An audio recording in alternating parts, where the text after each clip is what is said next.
Oh, I'll yell and scream.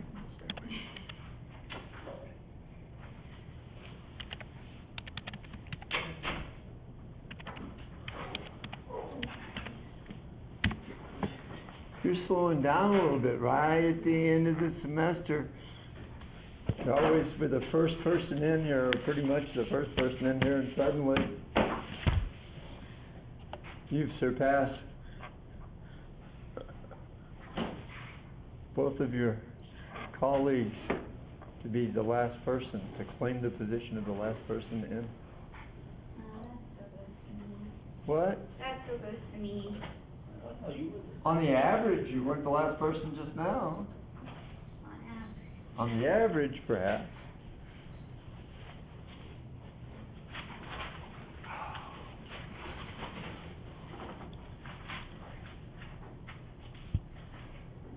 Oh, we're recording, but I don't see you. And then now I see a blur coming in. Is that us or is that them?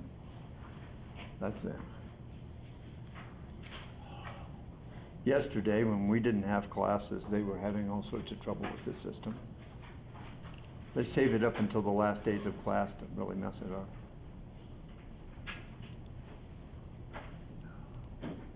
I was like one of my conspiracy theory cousins. I could say that it was a giant conspiracy to mess up school. Yeah.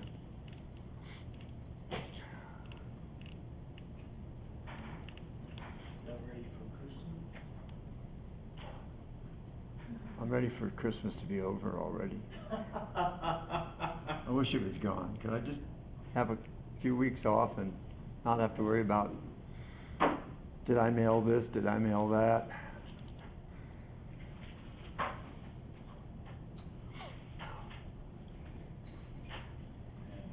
Wish it worked that way, but fortunately it doesn't. Oh. Is that us or them?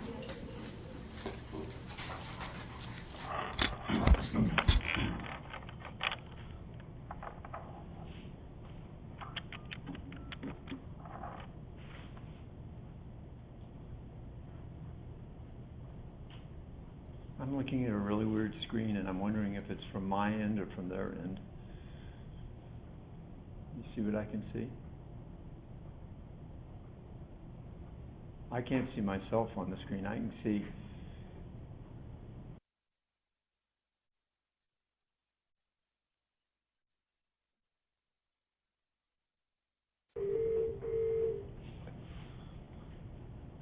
oh, it went away. It's going bad again. Is that post or is that me?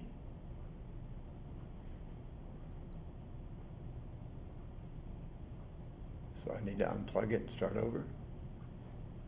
Okay, you're forgiven. It's not your fault. I'll call you back.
Okay, well, what I'm gonna do, as I do always, is this class will be recorded.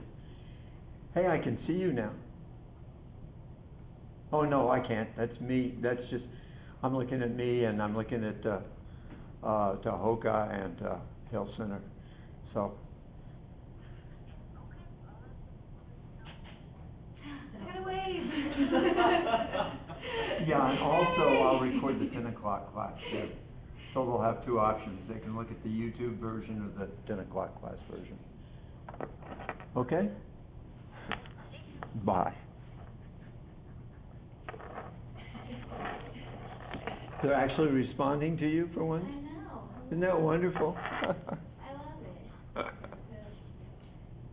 Usually I turn these guys off because I'm afraid for Hill Center and Tahoka and Post to see my students who are somewhat rebellious. But I can't get control of the system to turn off that camera. It's resisting my efforts. It's like slow. It's all delayed. It's delayed. So she's gonna win. I'm waiting for Kodak to turn on for me so that I can control all these things. It's so delayed. That's why the sound's delayed as well quite often. And can you guys hear me out there all right? My controls are going kind of wacky, so you can't see my face right now, but in just a second I'll get the PowerPoint to show. I can talk to you if you want. Yeah, thank you. Are you going to sign to them? Yes, okay. Actually, no, sign language. One of my students here in the room volunteered to sign. I'm afraid some of the signs she might flash up might get us kicked out of school, so you better behave yourself. No Italian language, please. Not Dutch. I learned it in Dutch. I learned it in German. I learned it in Italian. I learned it in Spanish. You know sign language? Even in Vietnamese. No, just obscene gestures. No, nothing else. And of course, well, now I have a definite problem here because this thing's not.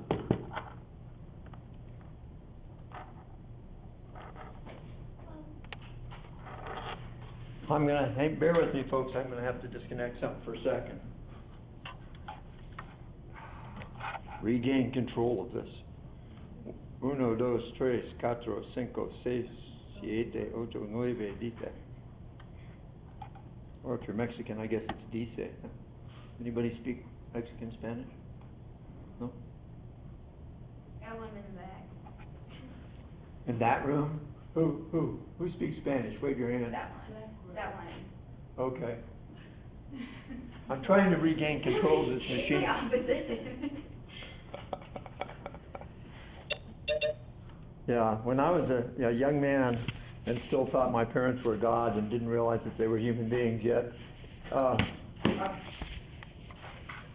my mother came to visit me at Colorado State where I was going to school, and we were kind of up on the edge of the Rocky Mountains at a scenic place that I visited more than I visited my classroom sometimes, and a carload of somewhat inebriated young people went driving by screaming Hispanic obscenities out the window, and darned if Mommy didn't answer them right back in Spanish, and I was shocked. No, not my mother.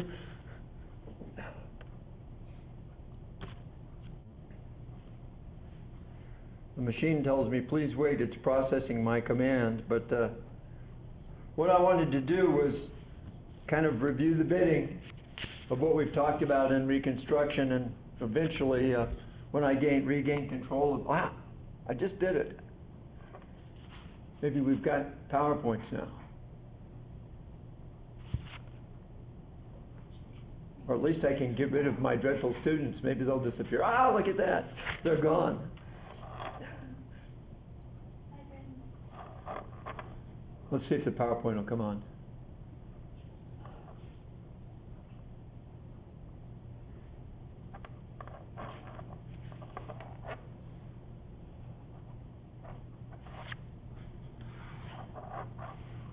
I know what's wrong with this.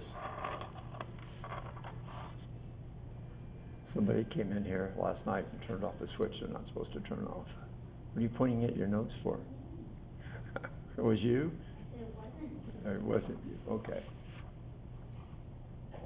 Let's see if I can do it now. Oh, almost. It tried. Doing that, you will get to see my cup of coffee, maybe? No?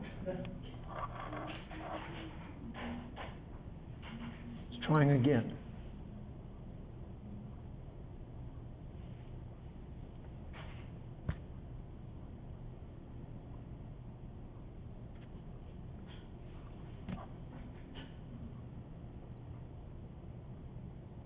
Oh. Well, I'm seeing some really great PowerPoints. I'm sorry, guys, you just can't see them.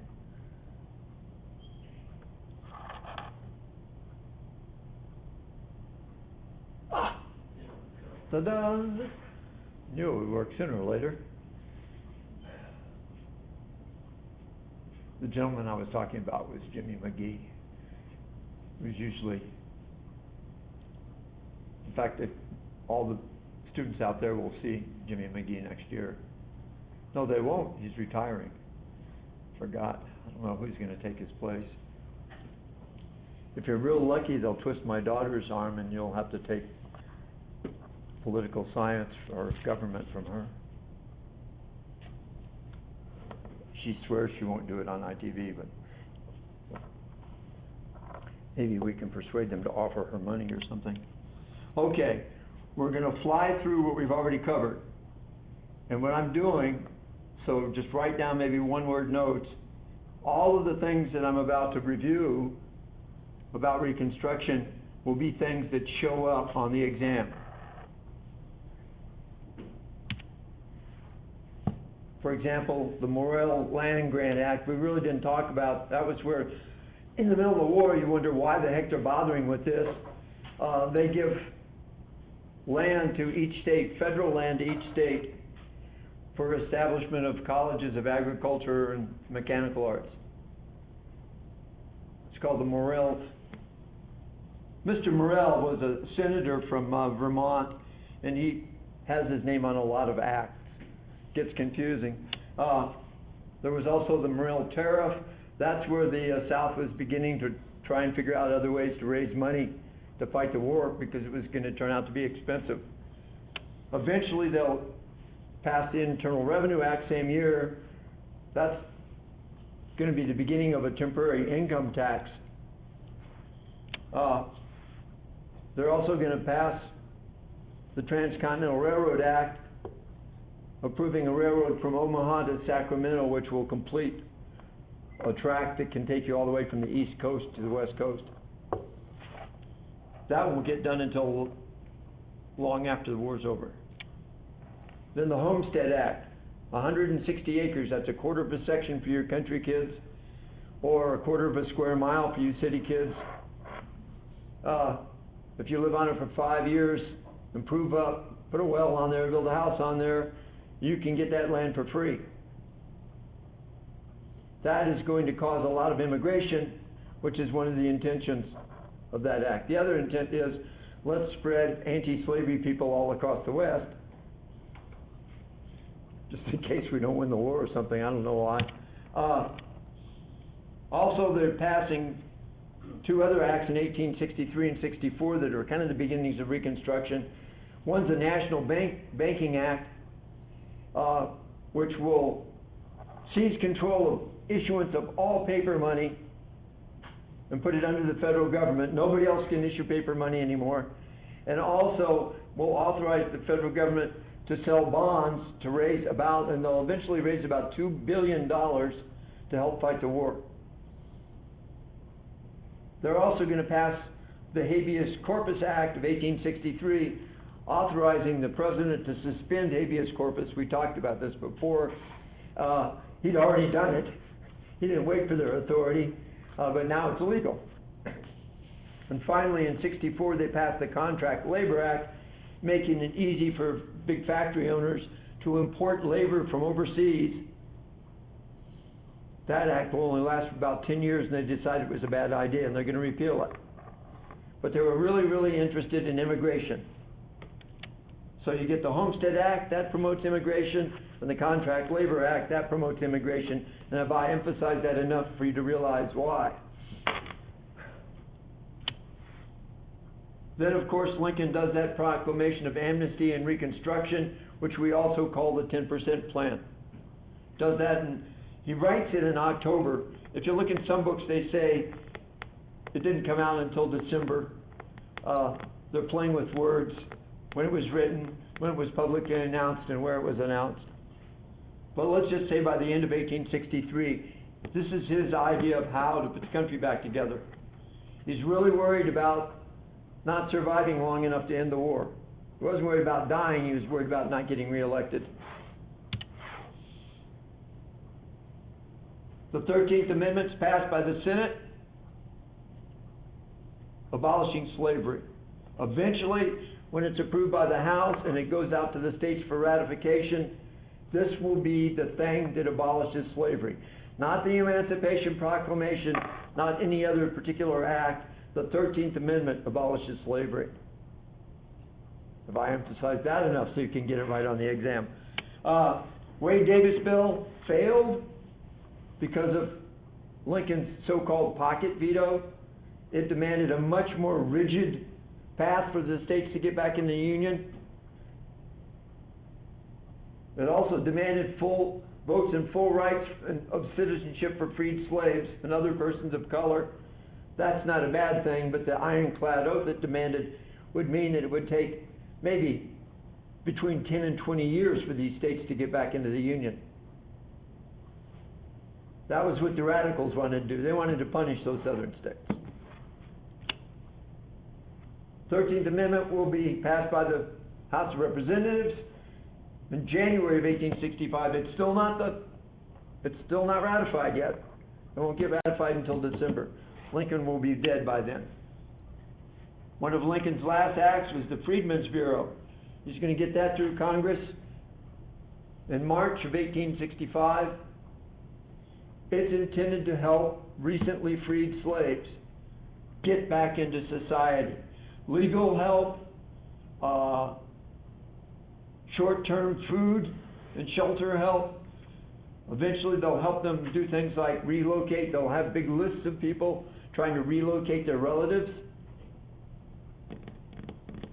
It will last until Grant becomes president. Then, of course, the 14th of April, Abraham Lincoln is assassinated by John Wilkes Booth. And Andrew Johnson becomes president. He also has the honor to have been the first president to be impeached. What other presidents have been impeached since him? Anybody? Anybody in this room? That's the latest one. What's the one before him? William Jefferson Clinton, otherwise known to those of us who loved him, Slick Willie. And I'm using those terms very loosely because I didn't love him. He was a very, very smart man, and still a very, very smart man, but he had certain flaws. I'm not talking about his social life. I'm talking about the fact that he had trouble making decisions when they needed to be made quickly. A lot of people don't even remember that. But I happened to be over in Somalia when he wasn't making decisions, and it caused us a lot of trouble. Assassination of Lincoln, that's his funeral train. That's the rewards that Secretary of War Edwin Stanton put up. And that's 4 of the conspirators, Mary Surratt, Lewis Powell, David Harold, and George Atzerodt, being hanged at Fort McNair in Washington, D.C. It was actually a prison. It wasn't officially called Fort McNair yet. 13th Amendment is finally ratified in December of 1865. There's the radicals that we talked about. There were a lot more. In fact, by 1866, they had the vast majority of all members of the Congress, of the House of Representatives, and of the Senate were radical Republicans. The moderates remained moderate until the South was so not headed about Reconstruction that the moderates got angry and became radicals. Thaddeus Stevens was the leader of the radicals in the House of Representatives. Charles Sumner, the guy that got beat up during Bleeding Kansas time, got beat up on the floor of the Senate, really doesn't like people from the South anymore, and he's the leader of the radicals in the Senate.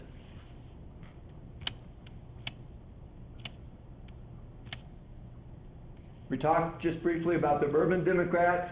If you just remember that their main focus was on restoring the economy, all the way up to 1900. They didn't have a big racial focus.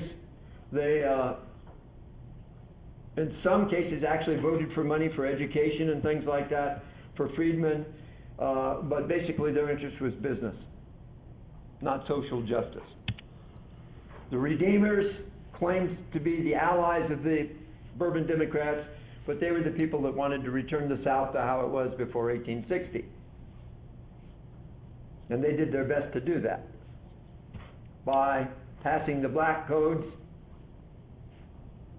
The Black Codes were laws that seemed to give a lot of rights to recently freed slaves and African Americans and people of color in general, but in fact they had severe limitations on their freedoms, and they angered the radicals in the Congress so much that they're going to pass the Civil Rights Act of 1866. Remember, they actually passed this act, I think in 65, and the president vetoed that act. And Congress came back and overrode the veto in 1866, and it became the law. One of the other bad things that happened in 65 was the formation of a group called the Ku Klux Klan up in Pulaski, Tennessee, and a lot of mirror groups, a lot of copycats all over the Southeast. They weren't really one big organization. They weren't coordinated or anything. They were basically thugs. And sad to say, there were rich people, poor people, educated people, and uneducated people involved in this. They're going to get so bad and so violent, trying to chase out pro-reform people, trying to keep African Americans from voting, that eventually Congress is going to authorize the president to send the military in to deal with them in several places. We mentioned the 3 amendments to the U.S. Constitution made during this period of Reconstruction. So they're either called Reconstruction Amendments or Civil Rights Amendments. 13th Amendment, very simple, prohibited slavery in the United States and all territory that it controlled. 14th Amendment sort of redefined national citizenship, made it pretty clear that there was only one kind of citizen and all citizens had all the same rights, and made it put teeth in the law so that states could be punished if they tried to deny citizens their rights. The 15th Amendment, I always think that's the Bubba Amendment. The reason I say Bubba, I mean I'm talking to my cracker friends down south who didn't get the message with the 14th Amendment. And the 15th Amendment saying, yeah, dummy, voting is a right of all citizens, and anyone that denies the franchise or the right to vote, that is, because of race, color, or past servitude, is in big trouble. That was the threat anyway, in the 15th Amendment. The 14th Amendment will be passed by Congress in 1866. It'll be a little bit later before it becomes law, before it's ratified. A lot of the states that were out of the Union, if they wanted back in, they had to vote to ratify this. They were told by the radical Republicans in charge of Congress, you want to be back in the Union, you better ratify the 14th Amendment. And they did that later on with the last 3 holdout states for the 15th Amendment as well. Now in 1866, there's a midterm election, and if the Republicans, who were in the majority in Congress, weren't radical by that time, after this election they were all radicals, pretty much all radicals, and they controlled 77.2% of all the seats in the Senate and the House of Representatives, which means since they had more than 2/3 majority in both houses, they could override any veto that the president made. They could override any presidential action as far as that goes.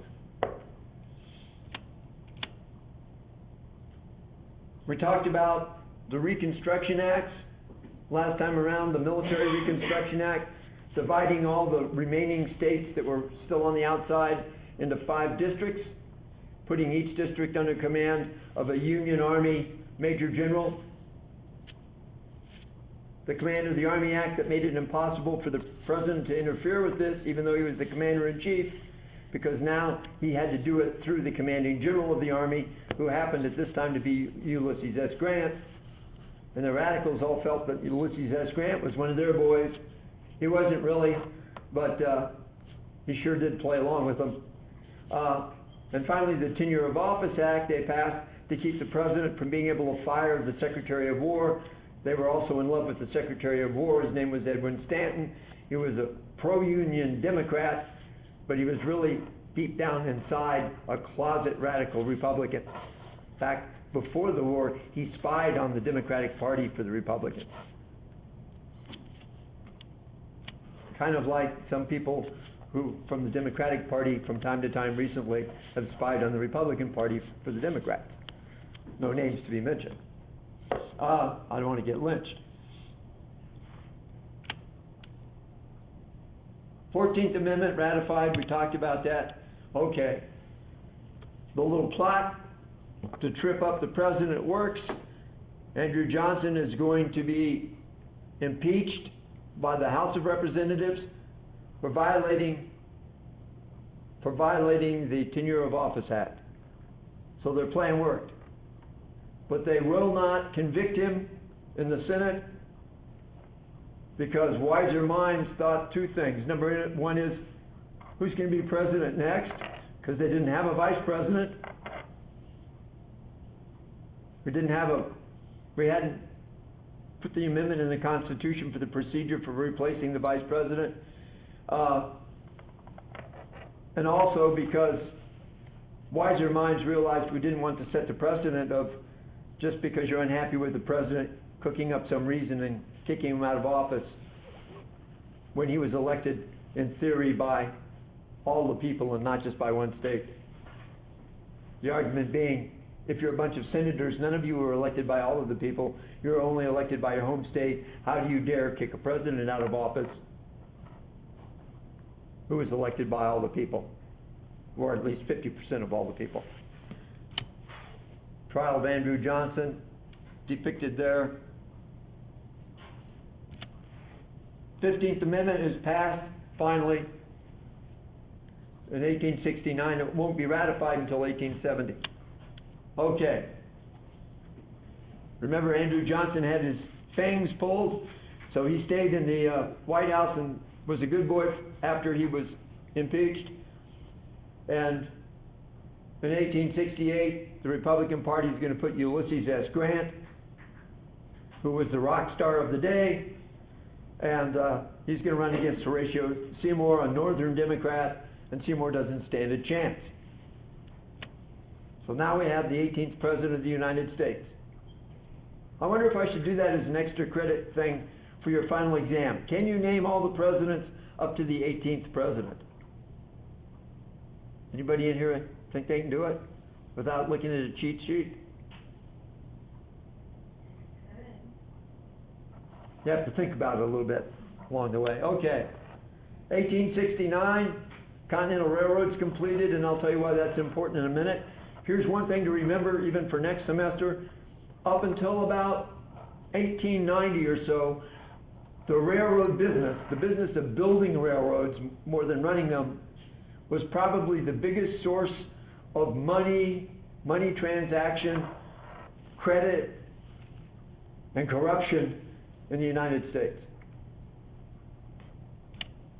And I'll show you an example. There's the 15th Amendment ratified in February of 1870. Now, we're getting into things we haven't talked about before. We may have talked about them a little bit. Things weren't going well in a lot of the southern states because of groups like the Ku Klux Klan, the Knights of the White Camellia, the Red Shirts in Mississippi. Mississippi had this Mississippi Plan, and the idea of the Mississippi Plan was to make sure that no more Republican presidents got elected, or at least that no more Republicans got elected to office in Mississippi. The plan was to use terror. They had a kind of an enforcement group called the Red Shirts to chase Republican carpetbaggers out of Mississippi and to keep African Americans from voting the wrong way, at least. This was also happening, even more violence in South Carolina, to the point where at one point a mob raided a local jail in which some freedmen were incarcerated, dragged 8 of them out of the jail and hanged them. Lynched them. Congressional reaction then, there were several things that Congress did, but the main thing they did was they passed what they called the force bills, the enforcement acts. These authorized President Grant to respond to this violence by sending the army down, and he did so in South Carolina. He picked South Carolina as the kind of the example. He went into some counties in South Carolina, declared martial law, and started arresting members of the Klan. He put them on trial. They were smart. They realized if they put them on trial in South Carolina, they wouldn't get convicted. So they moved into another state for trial. And once that strategy was noticed by the Klan dried up and blew away.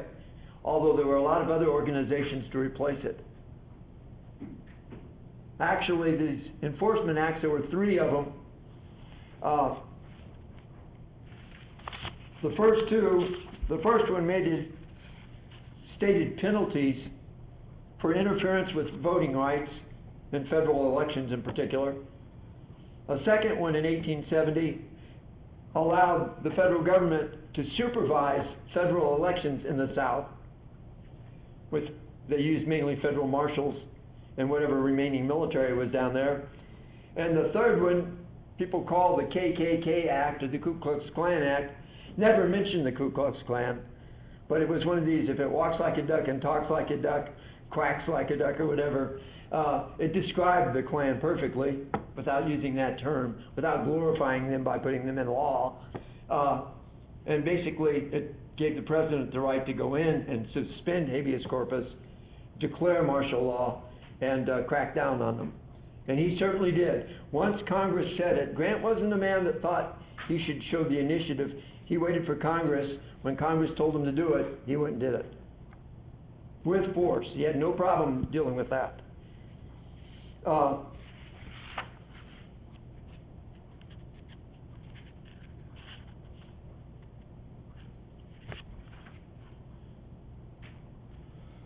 He appointed some really good people to his cabinet, but he also appointed some losers to his cabinet when he became president. One of his losers was the Secretary of War, but there are others as well. His own personal secretary, now you'd probably call him the President's Chief of Staff, was a man of, you couldn't resist money anyway. The President of the United States, President Grant, was loyal to a fault to old military men, to military veterans. And so he gave a lot of them a break when he probably shouldn't have, when they did things that were wrong after the war. He was also very, very impressed because he'd never been successful in private business. So he was very impressed by entrepreneurs who made millions, and he kind of liked to rub shoulders with them. Did he take money from them? No. In fact, there were a couple of times in one of these scandals I'm about to tell you about where they actually tried to send him gifts. And when he found out where they were coming from, he just ordered his staff, box them up and send them back. He was pretty hard line about that. Even when he caught a member of his own family, a brother-in-law, who had his nose in scandal too, he shut him down just as much. Let's talk about racial things for a minute. As we're moving into this era, even though the Klan was more or less retired, it didn't mean that racial inequality was cured, and it didn't mean that there wasn't this conflict between a lot of the hardline Southerners and freedmen. And in Colfax, Louisiana, it came to a really violent occurrence at Easter. Of all times, at Easter in 1873, there had been an election in Grant Parish of Louisiana, a little place called Colfax. It wasn't a fair election, and a number of freedmen, several hundred of them, decided to have a meeting to talk about what they were going to do. Were they going to appeal to the government? How are they going to protect themselves? Because a really low-life guy got elected to sheriff by stuffing the ballot box. And no one ever cheats in elections, do they? That's what they tell us now, right? At any rate, this is going to result in violence. These folks, most of them African Americans, they're afraid. Some of them even bring guns with them. They look for a safe place to meet. Why not meet in the county courthouse? Safest place in the county, right? So they do, and a number of white racist militia groups call out their friends from other counties, from all around, not just in that county, and they surround the courthouse, and they demand that all the people in the courthouse throw down their arms and surrender.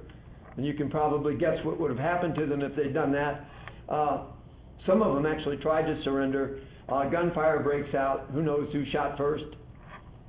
And about something over probably 100 freedmen are killed in this confrontation. Some of them are killed in the courthouse. Some of them are killed out in front of the courthouse. Some of them are killed just trying to run for it. They find bodies floating down the river about a quarter of a mile away from the courthouse.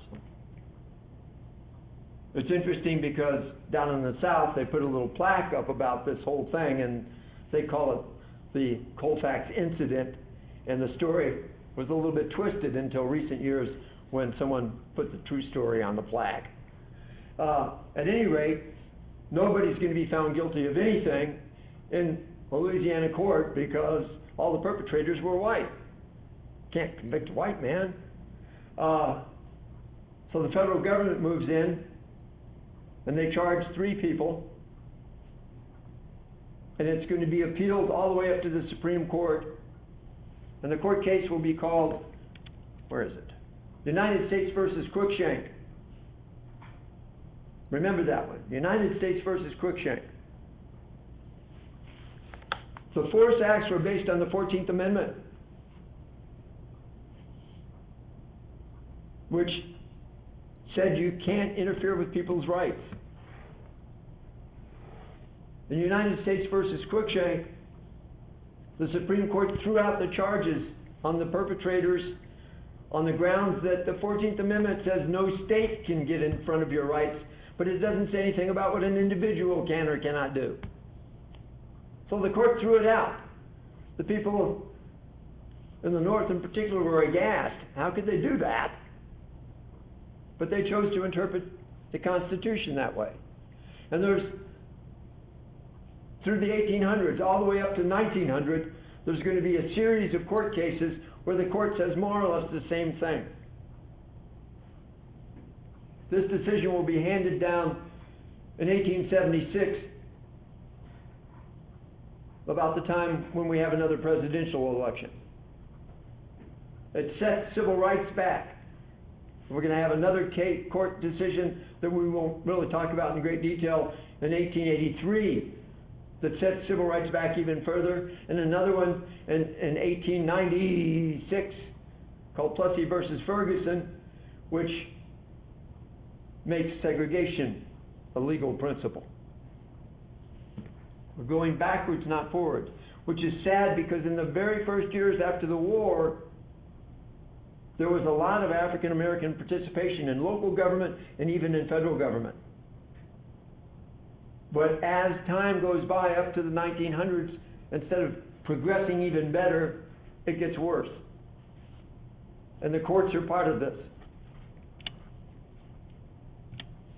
Corruption in government. Let's talk about it. Way back when Abe Lincoln was president, remember they passed that bill to build the railroad? Here's how the railroad worked. The federal government didn't have any spare money to give them to build the railroad, but they gave land to private companies, the Union Pacific Railroad on one side, the Central Pacific on the other side of the Rockies. And they gave them enough land so they could use some of it for the right of way of the railroad where the tracks would go. And they could sell the rest of it or use it as collateral to get loans. And they got a lot of loans from Europe and other places. So there's a lot of money floating around. And you got a lot of less than totally honest businessmen who were kind of, well, I'll divvy this up, $1 for you, $2 for me, and getting rich on building this railroad. But they were greedy. And they noticed that people who sold them the materials they needed, the iron for the tracks, lead or steel, the iron for the tracks, cross-tie wood, the materials for making bridges, all of that. People that sold that to the railroads while they were being built made millions. And so these directors of the Union Pacific Railroad, one of them was Thomas Durant, that's his picture on this slide, he says, I could even make more money if I was the guy that was selling all the equipment to the railroad, even though I am the railroad. You understand that transition? If you're selling it to yourself, you can do whatever price you want, right? You're negotiating with yourself. Not only that, but after a while they got so greedy that they weren't really selling anything. It was all on paper. And they were stuffing all the money in their pockets, which was loan money guaranteed by the federal government. And eventually they just got too darn rich, and members of Congress noticed it, and of course members of Congress can always smell money. And they started snooping around, and Thomas Durant and friends decided, whoops, we could get investigated, this could be a big problem. So he approaches a congressman from Massachusetts by the name of Oakes Ames and says, Oakes, old boy, how'd you like some shares in Credit Mobilier? That's what they called their ghost company that was selling them all the stuff. It was really them. They used other names and what have you. How would you like some shares in Credit Mobilier? All you have to do is make sure that nobody in Congress tries to investigate us. And so what Oakes Ames did was, he said, well, give me enough shares and I'll just hand them out to members of Congress, and then they won't want to mess up the deal. To the point that a whole lot of members of Congress, we're talking about lots of them, I don't know the percentage, probably over 50% of the members of Congress had shares in Credit Mobilier. So they're certainly not going to get investigated until 1872. Now, the sad thing is, it started when Lincoln was still alive. He didn't know anything about it. He was busy fighting a war. Some journalists got hold of it in 1872 when Grant was president, and it broke into the newspapers. Then they had to be investigated, and a whole bunch of people went to jail. Not nearly as many as should have gone to jail. And everyone said it was Grant's fault. It wasn't his fault. He had it investigated. But it'll give his administration a bad name. Then, of course, there's the corruption, political corruption up in New York. This is just an example. It's not just one party, but it's one that was pretty corrupt at the time, called the Democratic Party of New York. Not the whole Democratic Party, just the Democratic Party machine in New York. It was called Tammany Hall. I don't think it's still called Tammany Hall, but probably its ghost is still there. It lasted into the 1900s. At this particular time, it was run by a guy named William Mager Tweed. They called him Boss Tweed. He could do more than the city government could do. You want a permit to build a building and the city government won't give it to you? Go to Boss Tweed, slip him a little bit of money, and he'll arrange it. Oh, your little cousin got in trouble with the law? He's about to be convicted of drunken misbehavior or something? Go to Boss Tweed, slip him a little money, Boss Tweed will whisper in the judge's ear, and the guy walks free. Oh yeah, he had a number of judges in his pocket, a number of officials in his pocket. He was making millions, tens of millions in corruption. Eventually he's going to get caught. He's going to run for Europe. The Europeans decide they don't want him and send him back to America, and he ends up his days in jail. But for the time being,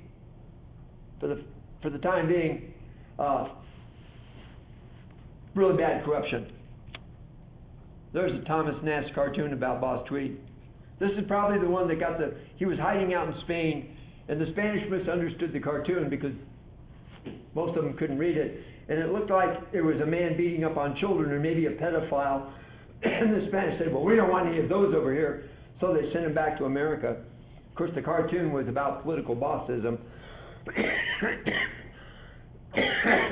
Anyway, then there were these two fine gentlemen. Jay Gould, a millionaire financier who dabbled in railroad investments, strange that he should dabble in railroad investments, and James Fisk, his partner. Both of them got together, got hold of the Erie Railroad, hostile takeover. They were friends of Boss Tweed, by the way. They decided to corner the gold market. The way the country was set up, the government owned most of the gold. The gold that was out on the market was maybe somewhere between 10 and 20% of the entire national gold supply. All they want to do is control the money that's out on the market, the gold that's out on the market. So they put together this kind of a corporation or whatever, investment group. Of course, because they're both kind of slick with money, they're not going to waste risk too much of their own money. But they're going to try and buy up all of the free gold outside of the government control.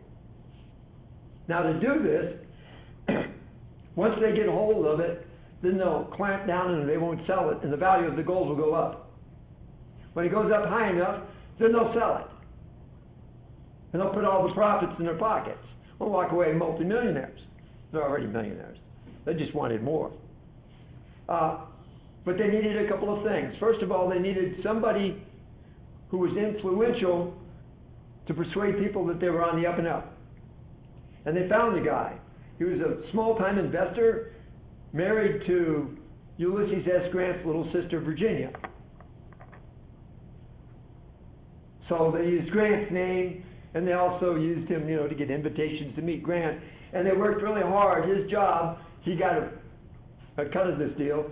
His job was to persuade his brother-in-law, don't let the government sell gold. Because if these guys had all the gold supply except the government supply, if the government sold gold, it would drive the price of gold back down again. And finally, he was bragging about this to his sister, who didn't understand it, and showed the letter to her husband, to the president, and the president went, whoops. And the president went to the Secretary of the Treasury, who was a very honest man, and he said, tomorrow on the 24th of September, 1869, sell $4 million of U.S. gold, just without warning. Just put it out there. And so what it did was, it drove the price of gold down. Now, James Gould got a tip-off from a guy named Daniel Butterfield. He was a famous general from the Civil War. I think he had a Medal of Honor. Pretty brave man, but a little bit loose on the principles. And he persuaded Abel Corbin to get General Butterfield a job in the Treasury Department. And Butterfield served as their spy. So he gave Jay Gould advance warning that they were going to sell gold. Gould dumped all his gold stock, gave a lot of it to his partner Jim Fisk, and got out of it before the gold price went down. Fisk also had to do some quick tap dancing, and he didn't lose most of his money, but he lost some of it. And on Black Friday, the 24th of September, 1869, the gold market went way down to the basement, and anyone that still had stock in this major investment lost everything they had. And it also caused kind of a mini depression for a few years. But it shut off the corruption. Then, a few years down the line, a U.S. Treasury official, he was an inspector out in St. Louis. What the heck was his name? I got his name down here somewhere. Whiskey ring. John A. McDonald was his name. He was a supervisor for the Bureau of Internal Revenue in St. Louis. He cut a deal with whiskey manufacturers. He suggested that if he undercount the amount of whiskey that they actually produced and sold, that would cut their taxes. Let's say instead of declaring 100,000 gallons in a year, he cut it down to 50,000 gallons a year. If they just slip him a little bit of money on the side, they could all be happy and save money. And he got this arrangement going, and some other Treasury officials noticed that he was buying nice things and had too much money for a government employee, and they wanted in on the deal too. And so it spread from St. Louis all the way to the East Coast. I think it was in Baltimore and several other cities. And to make sure that nobody was sniffing around and going to catch him, they also got to the President's Chief of Staff, former General Orville Babcock, and told him, we need to know if anybody's getting interested in this. And they offered him a share of the take. Grant says that Babcock never actually took money. Grant was too loyal to Babcock. But Grant did hire the people that eventually investigated this, and they put several hundred people in jail for this. Nevertheless, it still embarrassed Grant. As the president, he's responsible. And then finally, probably the straw that broke the camel's back, in 1876, William Belknap was the Secretary of War. He was a widower. He married a lady that was a little bit high maintenance, and she came up with some ideas for how he could make some more money really fast. And the idea was, you're in charge of all the Indian reservations, and everybody wants to be a trader, you know, one of the guys that operates the trading post on the reservation, for one reason. It gets a lot of federal money to buy food for the Indians. So all you have to do is skimp a little bit on the food you buy and stick the other money in your pocket. And of course, in order to get the position as the running the trading post, you slip a little bit of money to Mrs. Belknap. Well, he more or less got caught with his hand in the cookie jar, and Congress starts to impeach him, and they actually start to vote to convict him, to kick him out of office, when he got wind of it, and he went to the president, and he very apologetically said, I have to resign. Apparently I've done a bad thing. And so he resigned, and even though they were in the act of convicting him in the Senate, Congress just dropped it because the guy was already gone. But all of these things were signs of the corruption and the weakness of Grant in recognizing it at the beginning. But you have to say in fairness that when he had evidence of corruption presented to him, he took action against it. Okay, we're out of time. We'll finish up on this and talk about how the Grant presidency ended and how Reconstruction ended, and we'll be done. Hopefully you're taking some notes. The exam will be regular class time on Wednesday. Not next Wednesday, but a week from next Wednesday. Thank you very much for your time.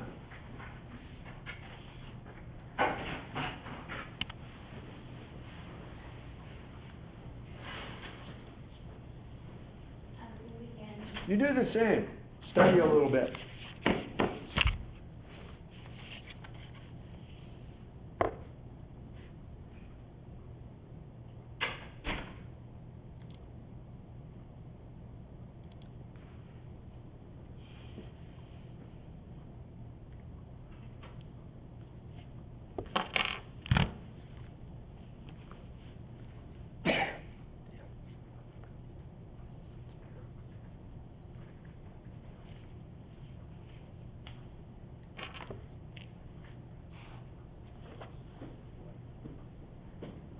Your conference is scheduled to end in 2 minutes.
Your conference is now over. Goodbye.